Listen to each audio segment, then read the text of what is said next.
성부와 성자와 성령의 이름으로 말씀 전하겠습니다. 모두 자리에 앉아 주십시오. Please be seated.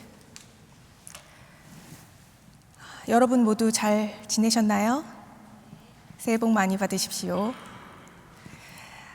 교회는 오늘 주님의 세례 축일로 지킵니다. 예수님의 세례 받으심을 기억하고 기념하는 이날, 우리는 우리가 받은 세례 또한 기념합니다. 예수께서 요한에게 물로 세례 받았지만 하늘이 열리고 성령이 그분 위에 내려오셨듯 우리도 사제에게 물로 세례를 받았지만 예수께서 주시는 불과 성령의 세례를 받은 것입니다. 예수님이 받으신 세례를 묵상하며 다음 세 가지에 대해 함께 생각해 봤으면 합니다. 우선 요한이 광야에서 외친 소리를 우리는 기억합니다. 회개하고 세례를 받아라. 그러면 죄를 용서받을 것이다. 예수께서 받으신 세례가 단순히 죄를 뉘우치고 새로 거듭나기 위한 것이라면 예수님은 굳이 세례 받으실 필요가 없으셨을 것입니다. 요한도 세례 받으시려고 자기를 찾아온 예수님께 제가 선생님께 세례를 받아야 할 터인데 어떻게 선생님께서 오십니까? 하며 사양했다고 마테오복음서 저자는 전합니다. 그러면 예수님은 왜 굳이 세례를 받으셨을까요? 예수께서는 회개할 것이 있는 죄인이어서가 아니라 당신이 구원할 사람들과 당신 자신을 동일시하려고 세례 받으신 것으로 생각할 수 있습니다. 특히 루가는 이런 예수님의 세례의 의미를 잘 표현하고 있습니다. 마테오 복음서와 마르코 복음서가 그리는 예수께서 세례 받으시는 장면은 오직 예수님 한 분께 초점이 맞추어져 있습니다. 하늘과 물과 그 사이에 계신 예수님, 그리고 그분 위에 내려오시는 비둘기 모양의 성령님만 그립니다.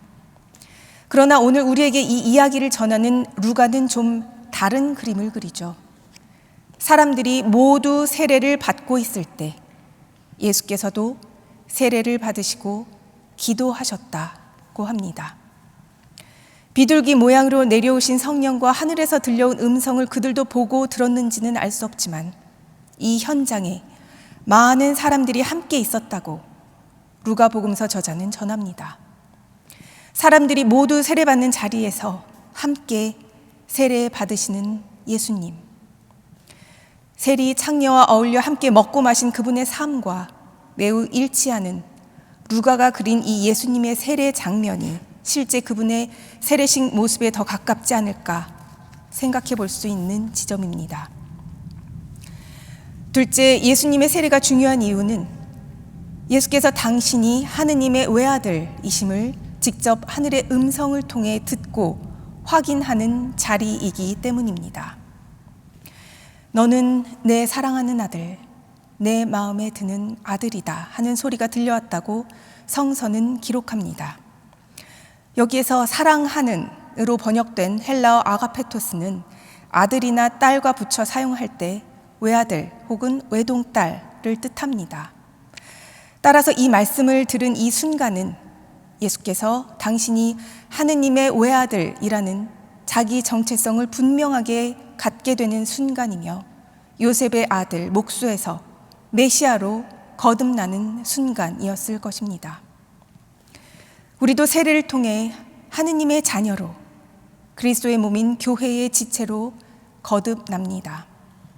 하느님의 자녀로서 무엇을 거부하고 무엇을 믿을 것인지 또 어떻게 살 것인지를 엄숙하게 약속합니다.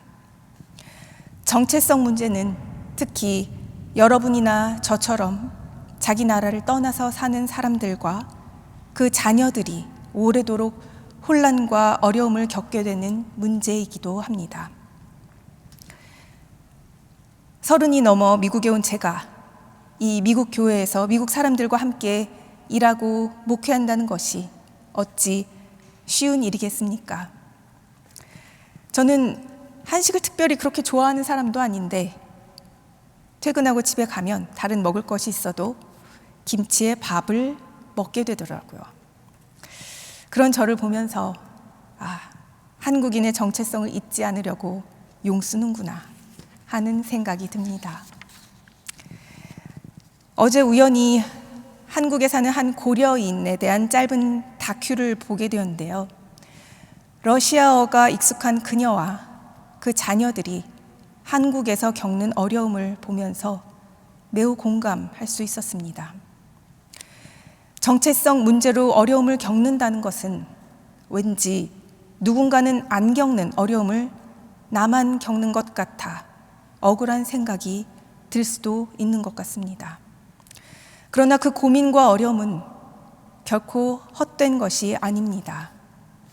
그런 고민을 모르는 사람은 결코 알 수 없는 더 넓고 깊은 세계를 안다는 것이니까요.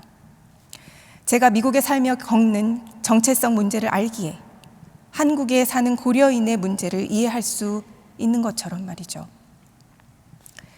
우리는 어디에도 속해 있지 않은 것이 아니라 두 곳 혹은 세 곳을 이해할 수 있다는 매우 큰 장점을 가졌다고 할 수 있습니다.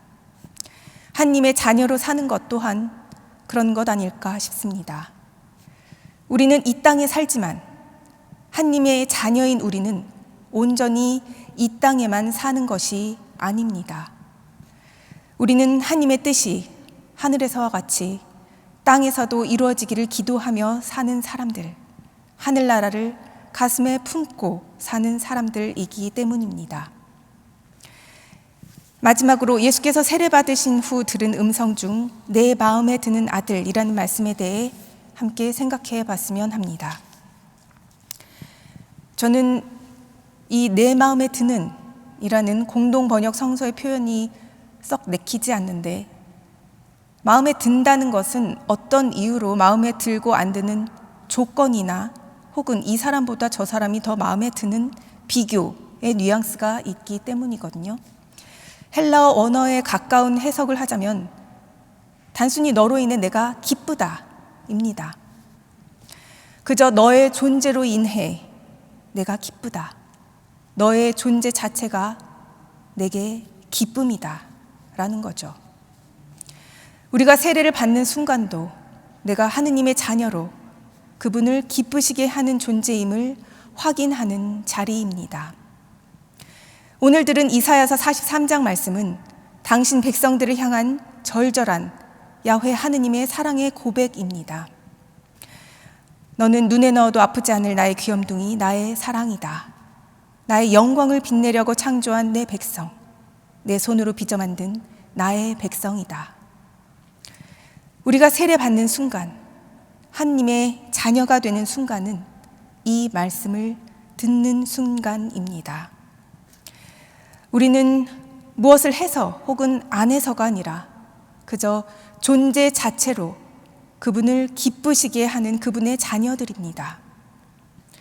그분이 우리의 겉사람뿐 아니라 속사람을 손수 빚어내셨고, 우리는 그분의 형상을 지닌 그분을 닮은 귀한 존재입니다.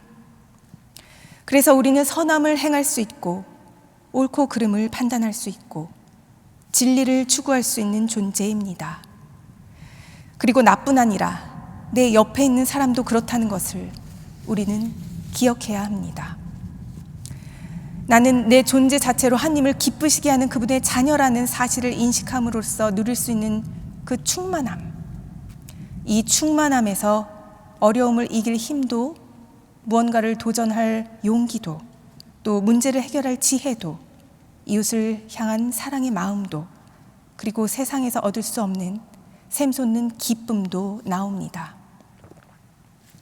우리가 받은 세례는 내가 성인이 된 후 내 결정으로 받은 것이든 아니면 부모의 결정으로 유아 때 받은 것이든 하나님 앞에서 그리고 교회 공동체 안에서 이루어지는 엄숙한 약속이요 신비의 성사입니다.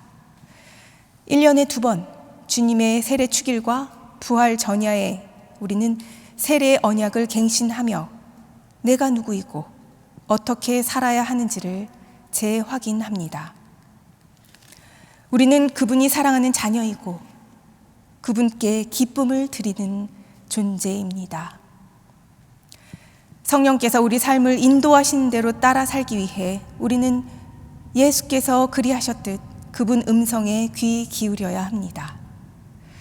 그것이 바로 기도입니다.